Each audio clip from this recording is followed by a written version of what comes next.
Hello, everybody. It's your boy Akata, and welcome to my experience with Silent Hill F. Before I get started, I will say yes, this is kind of a new format that we're going to be doing on the channel. Videos have not fully retired, however, they will be taking a much needed reformat in the form of like reviews and experiences.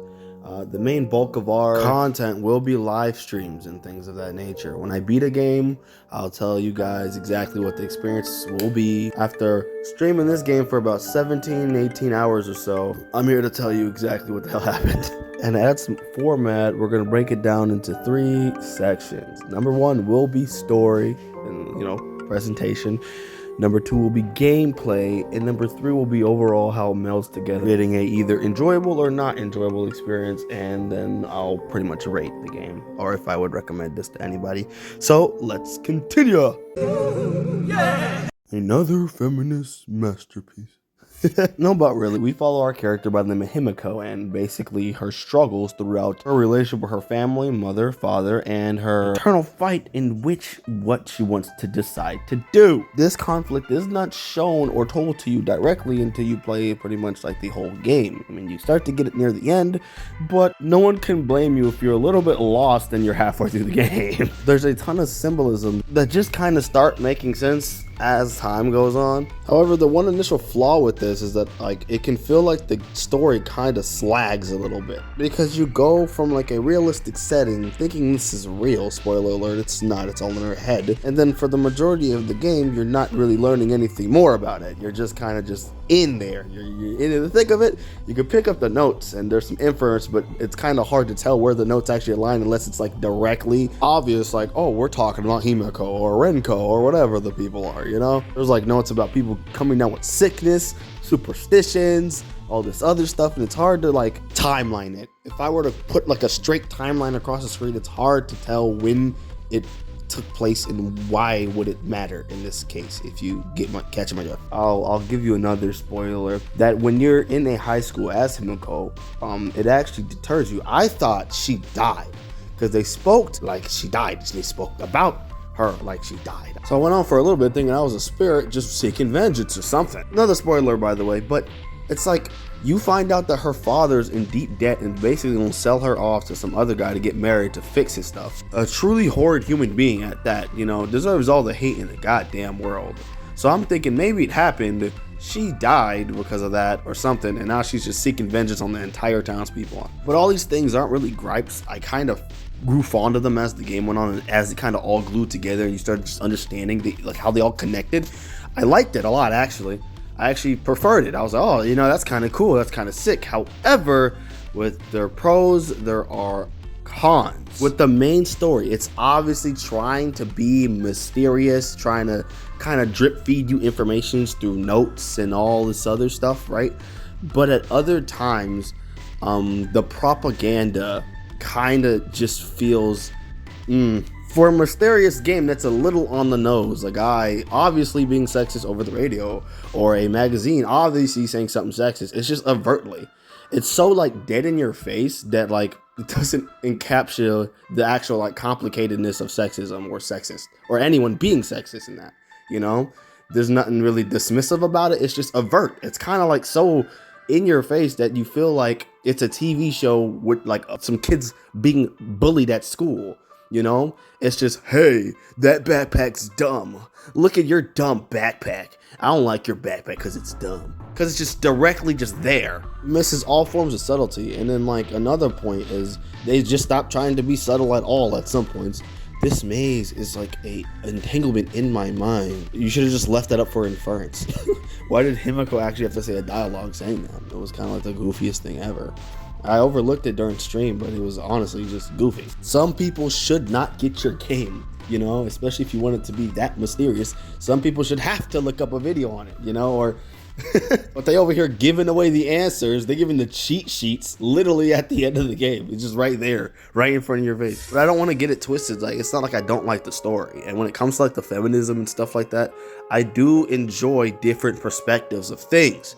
And this being the case, I enjoy that this isn't just a freaking hit piece. Although there's a lot of charged language in this game that would have you, if you read it, that I believe the creators probably are those type of people. But the overall story, I appreciate that it's a different turn. I appreciate it isn't just someone getting on a soapbox and saying, men. You know, I appreciate that this is about a woman and her struggles of whether or not to be a traditional housewife or not. That's a different perspective that I can respect. However, if you just remove the overtly obvious sexism, patriarchal, spamming the word partner every 3 seconds, you get a much more needed worldview about what it's like, instead of like an agenda. Because when you spam things like that, people just see the agenda first and not the underlying message. By the way, that is crazy. They really like in every scene with that man's shoe, he spammed the word partner. I got sick of it. Like I actually hate that character. Demonizing traditional values and marriage aside, I appreciate that it took a turn. I thought it was just going to be some stupid, I'll do what I want to do, and then like she'll stand up proud on her soapbox and just walk away from the marriage or something. No, she became a unhealthy mental nutcase and pretty much murdered everyone in that damn town. And I was like, okay, yeah, let's go. All right, let's get it. Because if it gave me a predictable ending like that, like I thought it would, then it would just be any other, like, you know, modern game with feminism sprinkled into it, which by all accord I would require it to be a bad game. If you want to say your perspective, at least do it in an art form palatable and not in a cringy way.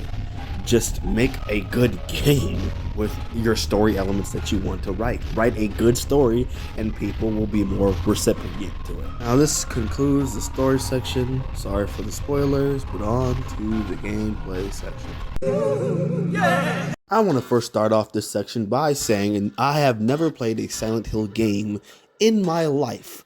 So all of these critiques you're going to hear about this section or the before section is on someone who just picked up this game. I'm not going to judge it via using Silent Hill criteria, or I'm not going to be as hard on it because I would like Silent Hill to be a certain type of way. This is a completely fresh review of a person that just bought a game who was like, you know what, I've never played Silent Hill before. So let's start. I don't like it.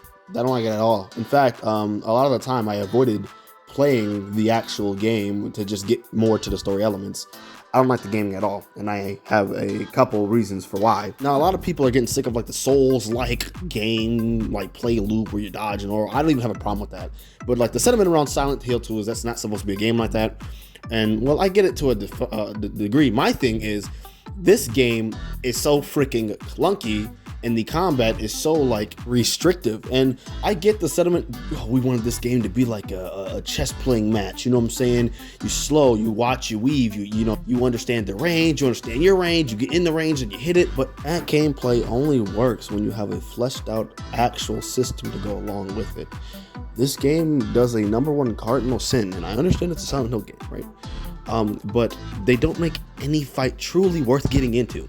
So the optimal strategy, as people will say, you know, you have to pick and choose your fights. Don't pick a fight. Just run away and do the task. Skip every fight until the game forces you to fight. That is literally the optimal strategy. And that is how I started actually enjoying the game. Because you don't get anything from beating up enemies. There's nothing that you get, but you actually lose things from beating up the enemy.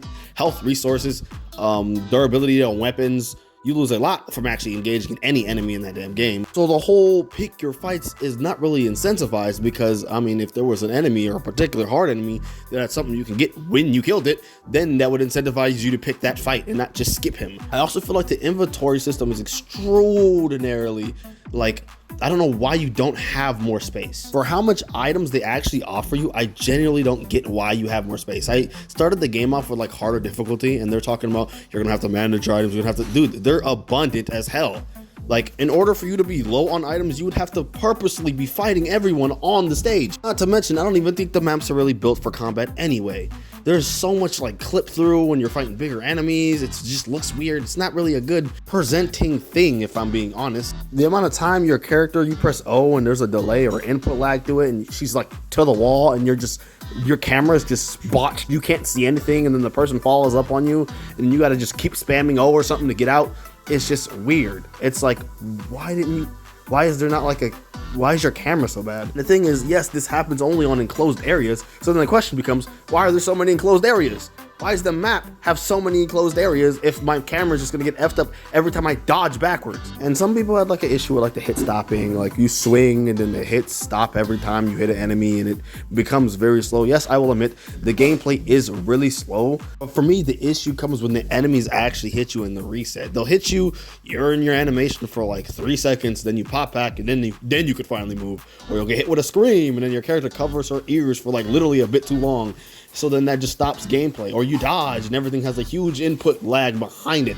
So you end up just not being able to play the game damn near for a couple seconds every time you interact with something. Not to mention, say you get grabbed, guess what? There's not a skill tree so you can mash and get out of it quicker. No, you gotta watch that same animation of that nigga either licking you or that stupid woman stabbing you in the neck. The same way, 5 seconds wasted yet again. I can't tell if this was just put in because of padding and they were like, well, our game's kind of short, so we have to just increase like the down input on literally everything, or if this was genuinely like a constructive critique and they were like, we want our game to be this way, and it was just thought out badly. That's not the only issue. Some of the issues is also like you have the option to like bang your weapon on walls. Again, a lot of closed-in maps on this game, so you're gonna kill this enemy, but you bang on down a wall, and the enemies don't have the same issue. If they're by a wall, they can clip through to hit you. It doesn't matter. They don't bang on a wall, but you bang on a wall. Well, then that strategy, well, we gotta pick and choose our moments and the positioning, and it goes out the window because they don't even have anything that like hurts the enemies in that type of way. I know it sounds like I'm being harsh, but like, I'm sorry, I have to. This is the first game where like literally I ran through half the game. I need you to understand this. I ran because I was like, bro, the story is way more interesting and I do not want to fight. I do not want to interact with your systems. This is the first ever game that I've literally done that with. That is crazy to me. That is genuinely crazy to me. Even the simple combat aside, right? They have a bigger cardinal rule, or a cardinal sin, I'd say. It's the fact that who you're fighting is the same like 3-4 enemies throughout the entire game. You heard that right. The entire game, that 17-hour campaign, whatever, entire game, same 3-4 people.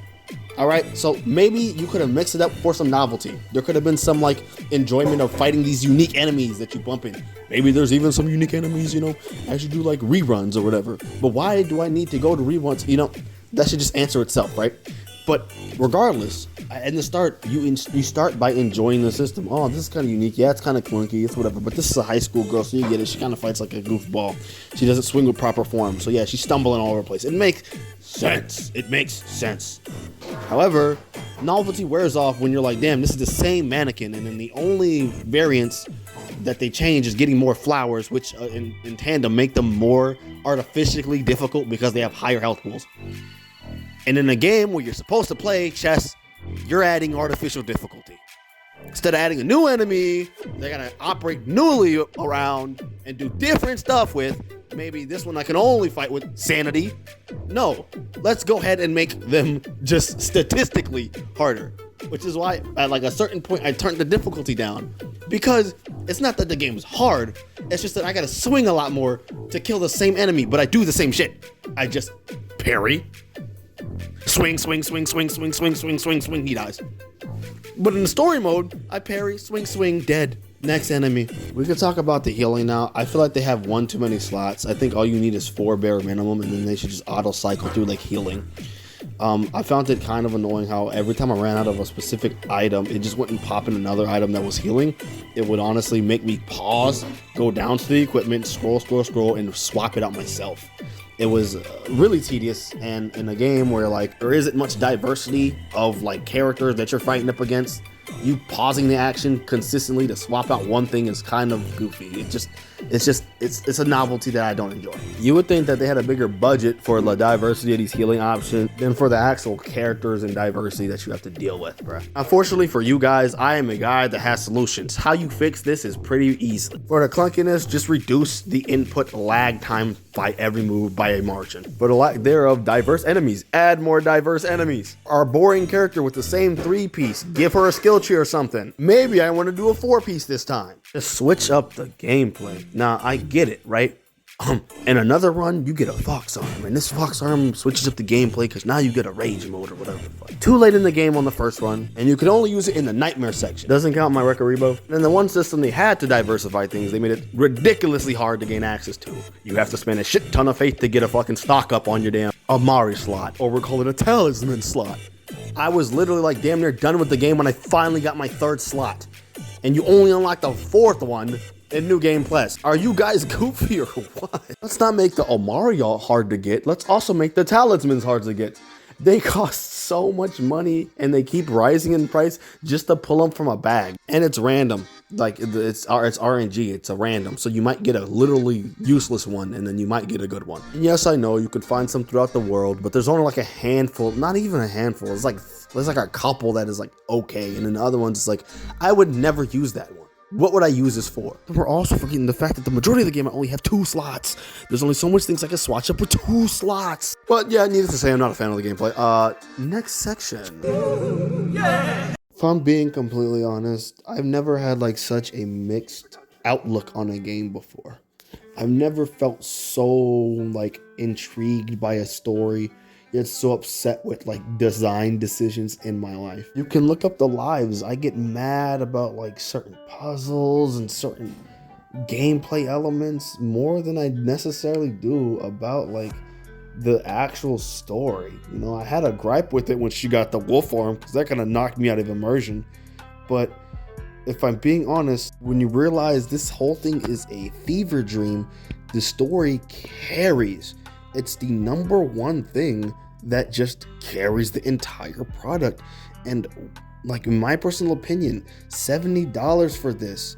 This isn't predominantly a story based either, because you're swinging on just as much as you're watching stuff. I cannot recommend this. The game to me feels like it was lost in direction of where it actually wanted to go gameplay wise. However, narratively, it seems like it had a pretty good idea, but even then, it felt disjointed in a sense. But this disjoint comes through and it feels like it's more about the character's psyche. You're randomly waking up in a dark place, randomly waking up in the city, spawning in random places, puzzles are randomly popping up.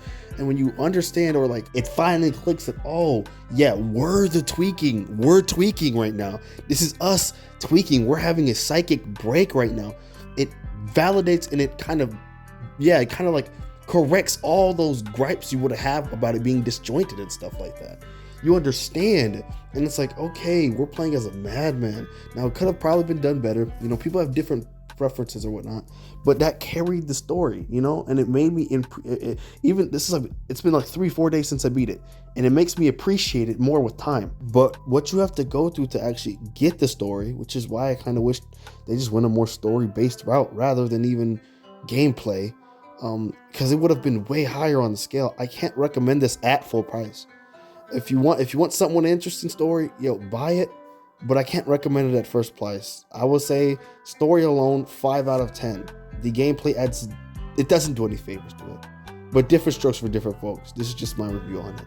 So thank you for watching. It's been your boy Aikata, and Aikata is out.